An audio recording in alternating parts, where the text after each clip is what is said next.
नमस्कार, मैं CA Sanjeev Bhandari skill Bharat mission YouTube channel पे आपका एक बार फिर से स्वागत करता हूँ। आज हम यूनियन बजट 2021 पे वार्तालाप करेंगे। उसमें क्या क्या चेंजेस हुई हैं उसके बारे में आपको बताएंगे। हमारे साथ हैं सीए स्टूडेंट मनीषा, जो हमसे बजट से रिलेटेड प्रश्न पूछेंगी और मैं उनका क्रमवार उत्तर दूंगा। नमस्कार, मेरा नाम मनीषा है। मैं एक सीए की विद्यार्थी हूँ। मैं आज सीए संजीव भंडारी जी से कुछ यूनियन बजट 2021 के रिगार्डिंग कुछ प्रश्न पूछना चाहती हूँ। तो सर, मेरा पहला सवाल आपसे ये है कि यूनियन बजट 2021 जो सरकार लाई है उसमें उनका मेन मुद्दे उनके कौन से हैं और उन्होंने किस चीज़ पे अपना मेन फोकस दिया है? बहुत अच्छा प्रश्न है। देखिए, यूनियन बजट 2021 में बहुत से बदलाव किए गए हैं और सबसे बड़े जो बदलाव किए गए हैं वो है इंफ्रास्ट्रक्चर से रिलेटेड, हेल्थ केयर से रिलेटेड। जैसे कि आप सब जानते हैं, कोविड-19 एक महामारी थी, तो उससे उभरने के लिए सरकार ने हेल्थ केयर में बहुत सी चेंजेस किए हैं। इसमें जो बजट है उसको बहुत बड़े लेवल पे इंक्रीज कर दिया गया है। तकरीबन 94,000 करोड़ से इसको बढ़ाकर 2,23,846 करोड़ कर दिया गया है। तो ये बहुत इसमें जो सरकार है, वित्त मंत्री आदरणीय, वो प्रशंसा के पात्र हैं। इससे क्या फ़ायदा होगा? इससे एक तो जितने भी लोग इनसे जुड़े हुए हैं हेल्थ केयर से, चाहे डॉक्टर्स हैं, चाहे नर्स हैं, चाहे मेडिकल स्टाफ हैं, चाहे सैनिटरी स्टाफ हैं, वर्कर्स हैं, हेल्थ वर्कर्स हैं, एक तो सबको रोज़गार मिलेगा, रोज़गार बढ़ेंगे, ठीक है। दूसरा, आम जनता को बेनिफिट होगा, ठीक है। जैसे आप सब जानते हैं, वैक्सीनेशन पे भी काम हुआ है, वैक्सीनेशन भी आ गई है, तो वो सेफ भी साबित हो रही है। तो ये बहुत ही बेहतर प्रशंसनीय कदम है। उसके अलावा इंफ्रास्ट्रक्चर में बहुत सी चेंजेस हुई हैं, मेजर चेंजेस हुई हैं, ताकि जो देश की जो इकोनॉमी है, इंफ्रास्ट्रक्चर बढ़ेगा तो इकोनॉमी बढ़ेगी, ठीक है। तो उसमें रोज़गार भी पैदा होंगे, ठीक है। उसके लिए भी सरकार ने बहुत कुछ किया गया है, ताकि इसमें भी नए नए एवेन्यूज़ बनाए गए हैं। कुछ इसको भी बजट को बढ़ाया गया है। इंफ्रास्ट्रक्चर को भी 20,000 करोड़ आवंटित किए गए हैं इंफ्रास्ट्रक्चर के लिए, कोई छोटी अमाउंट नहीं है। तो इससे नई जॉब अपॉर्चुनिटीज़ पैदा होंगी। और अबव ऑल और भी कई क्षेत्रों में काम किया गया है, तो उसके बारे में भी आपको आगे बताएंगे। तो सर, मेरा आपसे अगला प्रश्न ये है कि इनकम टैक्स यानी प्रत्यक्ष कर संबंधी में क्या क्या बदलाव लाए गए हैं और इससे आम जनता को, हम जैसे मिडिल क्लास लोगों के लिए क्या इससे हमें एक फ़ायदा होगा और हम इसको समझें, इस यूनिट बजट को अपने लिए एक अपॉर्चुनिटी समझें? देखिए, इनकम टैक्स में मैं आपको बताना चाहूँगा कि अगर जो आम लोग की जो उम्मीदें थी, इसमें एक मिडिल क्लास से रिलेटेड कह रहे हो, तो इसमें बताना चाहूँगा आयकर जो स्लैब्स हैं उसमें कोई चेंजेस नहीं की गई। और जो टैक्स एग्जम्पशन की छूट थी, जो हमें लग रहा था बढ़ जाएगी, सीमा बढ़ जाएगी इसकी, वो भी नहीं बढ़ाई गई है, वो भी एक्चुअली तक की गई है। तो इससे थोड़ी निराशा जरूर हुई है। आम लोगों की बजट में, मेन जो हाउस वाइफ्स हैं उनके बजट पे तो असर पड़ेगा ही, क्योंकि जो नेट सेविंग्स हैं वो तो कट कर वही मिलेंगी। तो वो जो उम्मीदें थी वो थोड़ी हम निराश हुए हैं।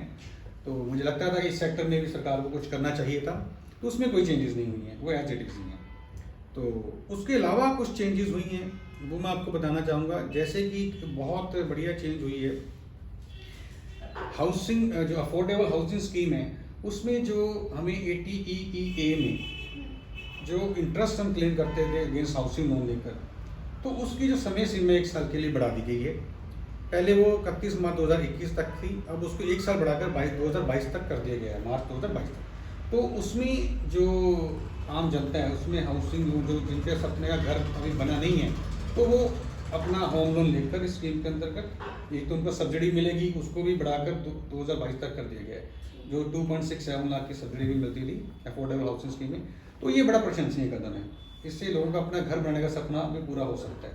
बल्कि मेरी तो राय थी इसको बल्कि 2-3 साल के लिए और बढ़ाया जाता, ताकि जो गरीब वर्ग है, मध्यम वर्गीय वर्ग है, वो अपना घर बनाने का सपना पूरा कर सकते। एक तो ये हुआ। उसके अलावा मैं बात बता दूँ आपको, इन्होंने अब जो इनकम टैक्स फॉर्म है, अब इनकम टैक्स साइड पे देखोगे, इसमें अब जो कैपिटल गेन से रिलेटेड अगर आपकी कोई इनकम है, ठीक है, या कोई इंटरेस्ट इनकम आपकी पोस्ट ऑफिस से या कोई बैंक से इंटरेस्ट है, तो वो ऑटोमेटिकली आपका उसमें रिफ्लेक्ट करेगा। यानी कि जो स्मॉल टैक्स पेयर्स हैं, ठीक है, जिनका कोई बिजनेस नहीं है, ज़्यादातर कोई और इनकम नहीं है, इनका इंटरेस्ट इनकम है, कैपिटल गेन से है, तो उनको ऑटो फिल्ड फॉर्म मिलेगा, तो उनको रिटर्न भरना आसान हो जाएगा। उनके लिए ये किसी मतलब प्रोफेशनल से सलाह लेने की ज़रूरत नहीं पड़ेगी, ठीक है ना। तो ये बड़ा प्रशंसनीय कदम है। तो इसके अलावा उन्होंने जो चेंजेस की हैं, एक बहुत बड़ा इन्होंने काम किया है कि जैसे हरासमेंट को रोकने के लिए पहले 148 सेक्शन में जैसे रीअसेसमेंट हम ओपन करते थे, कोई असेसमेंट ओपन करनी है, उसकी रीअसेसमेंट करनी है, तो उसका 6 साल तक का समय था। तो एसएससी पे तलवार अटकी रहती थी, वो 6 साल तक उसका केस दोबारा रीओपन हो सकता है 148 में। तो उसको 6 साल से कम करके 3 साल कर दिया गया है। ये बड़ा ही प्रशंसनीय कदम है। और लेकिन उसमें एक उन्होंने प्रोविज़न रखी है कि अगर कोई ऐसी इनकम है, कंसीलमेंट, हमें लगता है कि इनकम कंसील की गई है किसी एसएससी ने जानबूझकर, तो उस केस में ये जो पीरियड है वो 10 साल का होगा। लेकिन उसके लिए जो लिमिट है वो 50 लाख है। अगर 50 लाख से अधिक की कंसीलमेंट पाई जाती है, ठीक है, तो उस साल में 3 साल से बढ़कर 10 साल तक हो सकता है। तो ये बड़ा अच्छा कदम है, ताकि एसएससी की हरासमेंट को रोकने के लिए 6 साल जो 3 साल किया गया है, ये बड़ा ही अच्छा कदम मैं इसको कहूँगा, एक गुड मूवमेंट। उसके अलावा देखिए, सरकार ने इनकम टैक्स में और भी कई मेजर चेंजेस किए हैं, जैसे कि मैं आपको बताना चाहूँगा जी। एक और इन्होंने किया कि जैसे एम्प्लॉइज़ का जो प्रोविडेंट फंड है ईपीएफ, उसमें क्या होता था कि एम्प्लॉयर जो है वो काफ़ी लेट डिपॉजिट करवा रहे थे बिफोर फाइलिंग आईटीआर वगैरह, ठीक है, तो काफ़ी टाइम मिल जाता था उनको। तो उससे जो आम लोग हैं, जो सैलरीड लोग हैं, उनको मुश्किल आती थी, उनको प्रॉब्लम आती थी, उनका टाइम पे डिपॉजिट नहीं होता था उनका शेयर, ठीक है। तो सरकार ने क्या कर दिया है कि ईपीएफ अगर लेट डिपॉजिट होता है तो एम्प्लॉयर को वो जो शेयर है एम्प्लॉय का, जो एम्प्लॉयर ने जमा करवाना था, उस पर उसको कोई डिडक्शन नहीं मिलेगी। तो आप एम्प्लॉयर को अगर डिडक्शन लेनी है ईपीएफ में, तो उसको टाइमली डिपॉजिट करवाना होगा। ये थोड़ा ध्यान रखना होगा, क्योंकि बहुत से कैजुअल लोग हैं ऐसे जो टाइम पे नहीं जमा करवाते या किसी कारणवश भूल जाते हैं, तो आपको डिडक्शन नहीं मिलेगी, ठीक है। तो पहले तो मिल जाती थी कि अगर आप इनकम टैक्स रिटर्न फाइल करने से पहले जमा करवा देते थे तो वो लेट भी चल जाता, लेकिन अब आपको लेट नहीं कर सकते। आपको ईपीएफ जो एम्प्लॉय का शेयर है वो टाइम पे ही डिपॉजिट करवाना पड़ेगा, ठीक है। उसके अलावा मैं आपको बताना चाहूँगा कि जो और भी चेंजेस हुई हैं इसमें, टैक्स होल्ड की जो लिमिट है 5 करोड़ थी, अगर डिजिटलाइजेशन के थ्रू हम पेमेंट करते हैं या रिसीव्ड करते हैं, 95% जो डिजिटलाइज के थ्रू ट्रांजैक्शन कर रही है कंपनी या फर्म, मान लो अगर आपकी टोटल जो रिसीप्ट्स हैं उसका आपने 5% से ज़्यादा कैश में लेन देन नहीं किया है, या टोटल पेमेंट्स हैं उसका 5% से ज़्यादा लेन देन नहीं किया, तो 5 करोड़ तक की लिमिट थी कि 5 करोड़ तक की आप सेल तक आपको ऑडिट एप्लीकेबल नहीं होगा, टैक्स ऑडिट। तो 5 करोड़ को बढ़ाकर 10 करोड़ कर दिया गया है, ये भी एक अच्छा मूव है। तो कुल मिलाकर एक और इन्होंने किया है सीनियर सिटीजन के लिए जिनकी उम्र 75 साल या उससे अधिक है, अगर उनकी इनकम, कोई भी इनकम इंटरेस्ट में आती है, ब्याज से आती है या पेंशन से आती है, कोई रिटायर्ड एम्प्लॉई है उनको पेंशन मिलती है या सिर्फ ब्याज मिलता है, मान लो एफडीआर से या सेविंग बैंक से, तो और इनकम नहीं है उनकी, कोई बिजनेस इनकम या कोई और इनकम नहीं है उनकी, हाउस प्रॉपर्टी इनकम नहीं है या कैपिटल गेन नहीं है, तो उनको आयकर रिटर्न फाइल करने से छूट मिल जाएगी। उनको एग्जम्पशन दे दी गई है कि उन पर रिटर्न फाइल करना अनिवार्य नहीं होगा, परंतु कंडीशन ये है कि उनकी कोई और इनकम नहीं होनी चाहिए ब्याज इनकम या पेंशन से अलावा, और जिस बैंक से उनको पेंशन आती है उसी बैंक में उनको फिक्स डिपॉजिट जमा करवानी होगी, फिक्स डिपॉजिट वहीं से होएगा। तो ये कंडीशन है 75 साल। लेकिन मैं ये समझता हूँ कि इसमें कितने लोग हैं 75 साल से ज़्यादा के, हार्डली 20-30 या टैक्स पेयर्स होंगे जो 75 साल से, तो इतना बेनिफिट नहीं मिलेगा। रैदर कि अगर सरकार इसको एज को 75 साल से कम करके 65 ईयर्स कर देती या 60 ईयर कर देती तो ज़्यादा बेनिफिट मिलता। तो थोड़ा सा इसमें देखने की ज़रूरत है जी। अभी आपने जैसे थोड़ी देर पहले कहा कि इस बजट से हमारे हेल्थ केयर सेक्टर और इंफ्रास्ट्रक्चर को काफ़ी बेनिफिट्स होंगे। क्या आप मुझे बता सकते हैं कि इसका हमें क्या, हेल्थ केयर और इंफ्रास्ट्रक्चर को ऐसा क्या बेनिफिट होगा? जैसे मैंने बताया कि हेल्थ केयर में जैसे जो नए हॉस्पिटल्स, कोई बड़े हॉस्पिटल ओपन किए जाएंगे, ठीक है, या मेडिकल इंफ्रास्ट्रक्चर को बढ़ाया जाएगा, फैसिलिटीज़ को बढ़ाया जाएगा, क्योंकि इस बार कोविड के कारण मेडिकल इंफ्रास्ट्रक्चर की बहुत कमी पाएगी, बेड्स की कमी पाएगी। तो इन सब पे जो है सरकार एक प्रपोजल आएगी, अभी बजट में उन्होंने एलोकेट की है। तो कहाँ कहाँ क्या क्या करेगी, कितने नए हॉस्पिटल्स आएंगे, कितने नए बेड्स बनेंगे, और कौन से हेल्थ केयर में किस डिपार्टमेंट को ज़्यादा मिलेगा, कौन से शहर को, कौन से स्टेट को ज़्यादा मिलेगा, ये भी विस्तार में आएगा। वो अभी क्योंकि एलोकेट कर दिया है तो ऑब्वियसली सबको बेनिफिट मिलेगा। ठीक है, ऐसे इंफ्रास्ट्रक्चर में जैसे मैंने आपको बताया कि जो अपना इन्होंने ये जो एक तो टीडीएस है, जो डिविडेंड पे पहले जो टीडीएस है जो स्टेट REIT पे, यानी कि अगर आप स्टेट इन्वेस्टमेंट ट्रस्ट हैं या इंफ्रास्ट्रक्चर इन्वेस्टमेंट ट्रस्ट हैं तो टीडीएस से इन्होंने एग्जम्पशन दे दी है डिविडेंड पे। तो ये एक बड़ा सराहनीय कदम है, इससे कि बढ़ावा मिलेगा, तो जो इन्वेस्टर या फॉरेन इन्वेस्टर है वो इन्वेस्ट कर सकें इंफ्रास्ट्रक्चर प्रोजेक्ट में। और उसके अलावा जो सरकार ने और किए इंफ्रास्ट्रक्चर के लिए, जैसे हाउसिंग अफोर्डेबल स्कीम्स हैं, ये इसमें इन्होंने जो 1.5 लाख की इंटरेस्ट ये बढ़ा दी है, प्लस सब्सिडी इंक्रीज कर दी है। तो उससे जो अप्रूव्ड हाउसिंग प्रोजेक्ट्स हैं, रियल सेक्टर उसको बूस्ट मिलेगा उसको, तो ये बेनिफिट होगा। बिल्कुल। जैसे हम जानते हैं, आप और मैं, हम सब जानते हैं कि भारत जो है वो आत्मनिर्भरता की तरफ बढ़ रहा है। तो इस आत्मनिर्भरता यानी स्टार्टअप्स के लिए इस यूनियन बजट 2021 में सरकार ने ऐसे क्या प्लान रखे हैं जिससे हमारे युवाओं को, न्यू कमर्स को बेनिफिट होगा? हाँ, मैं एक बात कहना चाहूँगा कि जो यूनियन बजट 2021 है ये स्पेशली एंटरप्रेन्योर्स के लिए बना है। इसको आप एंटरप्रेन्योर बजट भी कह सकते हो। जो मेक इन इंडिया प्रोजेक्ट है, सरकार ने इस पर फोकस रखा है। जितने भी देखो आप ये जो इंफ्रास्ट्रक्चर डेवलपमेंट सब पे हुए हैं, हेल्थ केयर में, ये एंटरप्रेन्योर के लिए हैं, तो नए नए एंटरप्रेन्योर आगे आए। ठीक है, और ये इसी मकसद के हिसाब से जो टैक्स हॉलीडे है, जो न्यू स्टार्टअप्स हैं उनके लिए जो टैक्स हॉलीडे है वो 1 साल और इंक्रीज कर दी गई है। पहले 31 मार्च 2021 थी, अब 1 साल और बढ़ा दी गई है। टैक्स हॉलीडे होता है 10 में से 3 साल आपको टैक्स का बेनिफिट मिलेगा, आपको किसी भी 3 साल टैक्स देने की जरूरत नहीं है। तो ये बड़ा सराहनीय कदम है, लेकिन इसमें मैं कहूँगा कि सरकार ने थोड़ी अगर इसमें और बेनिफिट कर देती, क्योंकि 1 साल देखो ना, अब आदरणीय प्रधानमंत्री जी हमारे कहते थे कि जो ये स्टार्टअप्स हैं, आज के स्टार्टअप्स हैं वो कल के MSME हैं जी। ठीक है, तो कल के बड़े यूनिट्स हैं वो। लेकिन अब 1 साल में, ठीक है 1 साल अच्छा कदम है, लेकिन उनको कम से कम 4 से 5 साल के लिए टैक्स हॉलीडे इंक्रीज कर देनी चाहिए ताकि जो नए स्टार्टअप्स हैं वो आगे आ सके।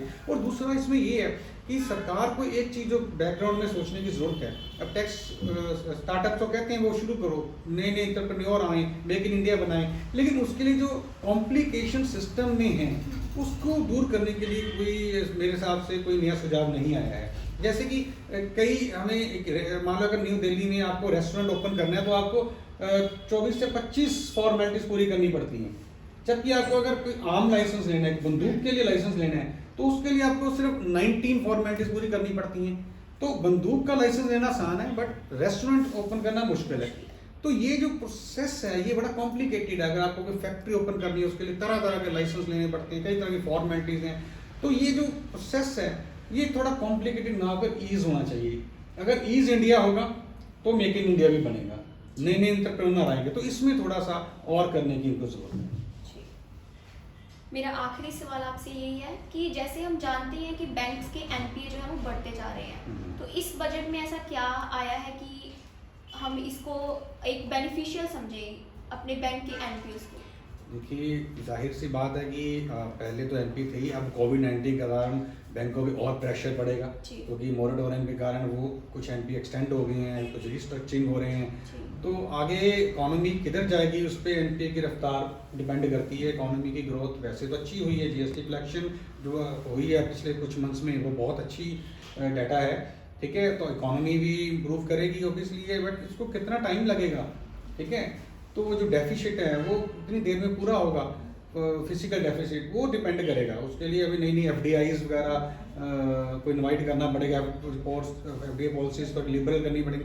अच्छा, एक बात मैं इसमें बताना चाहूँगा कि इसके लिए सरकार ने एक नई प्रपोजल दी है, बड़ी अच्छी कदम है। वो है कि बैड बैंक स्टार्ट होने जा रहा है।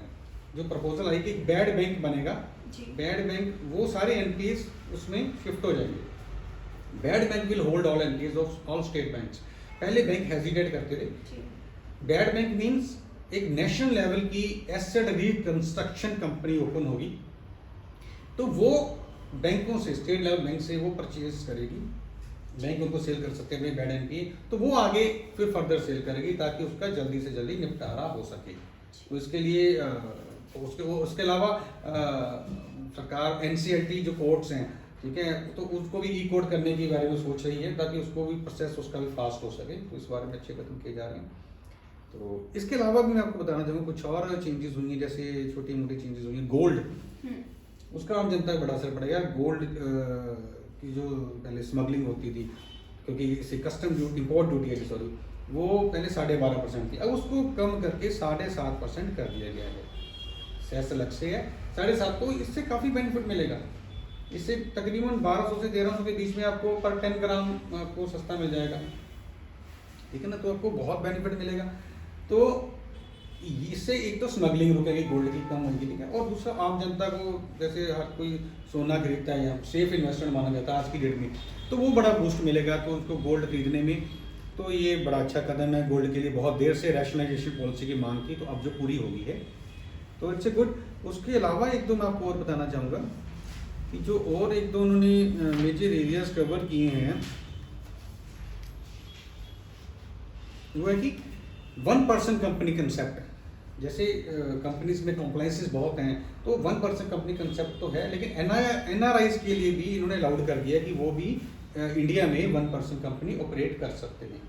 तो वो अच्छा बूस्ट है। उसके पहले जो उनकी जो रेजिडेंट के लिए पीरियड देखा जाता था 182 डेज, उसको कम करके 128 कर दिया गया रेजिडेंट इंडिया स्टेटस देते हैं ना जो, तो वो अच्छा मूव है वो, ताकि फॉरेन इन्वेस्टर्स आएंगे, एफडी आएंगी।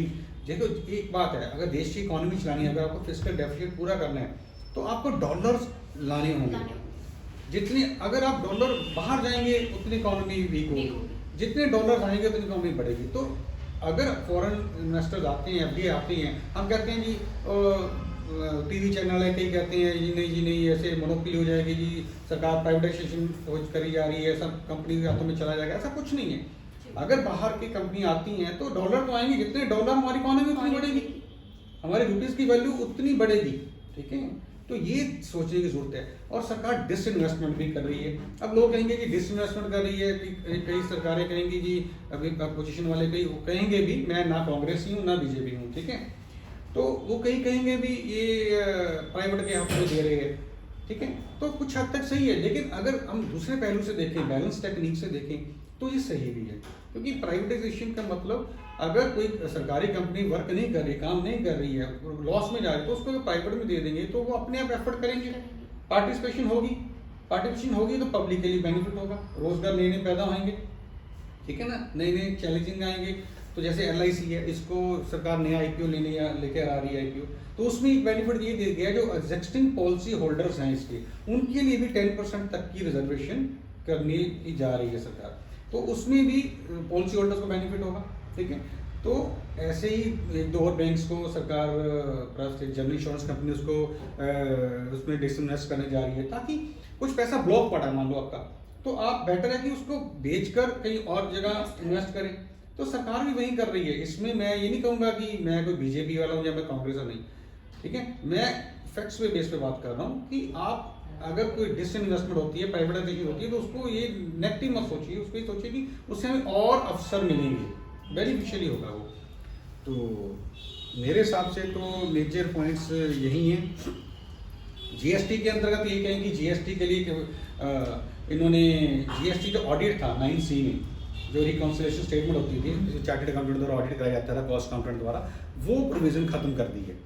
पहले 5 करोड़ से ऊपर था, तो अब GST में ऑडिट की जो है वो वेव कर दिया गया है, यानी कि एक सेल्फ डिक्लेरेशन देना होगा SST को, तो उसके बेस पे इससे क्या होगा कि उसकी कंप्लाइंस कॉस्ट है जो टैक्स पेयर की, वो कम हो जाएगी, क्योंकि उसको कंप्लाइंस ही मार जाती थी कंप्लाइंस। बल्कि मैं कहूँगा कि GST में और भी इम्प्रूवमेंट की कोशिश करनी चाहिए सरकार को, क्योंकि जो इसका जो सिस्टम है बड़ा कॉम्प्लेक्स सिस्टम है, रूटीन में चेंजेस हो रही हैं, तो कोई ऐसा सिस्टम डेवलप करना चाहिए तो ताकि एक यूनिफॉर्म सिस्टम बन सके, जिसके SST को भी परेशानी ना हो, ठीक है, बर्डन ना हो, प्रोफेशन को भी परेशानी ना हो, क्योंकि मिलजुल कर ही काम करना है, तभी सरकार का भी फायदा होगा और आम जनता का भी फायदा होगा। ठीक है जी। तो ओवरऑल जो बजट देखा जाए तो कुछ हिसाब से ठीक भी है और कुछ हिसाब से एवरेज भी है।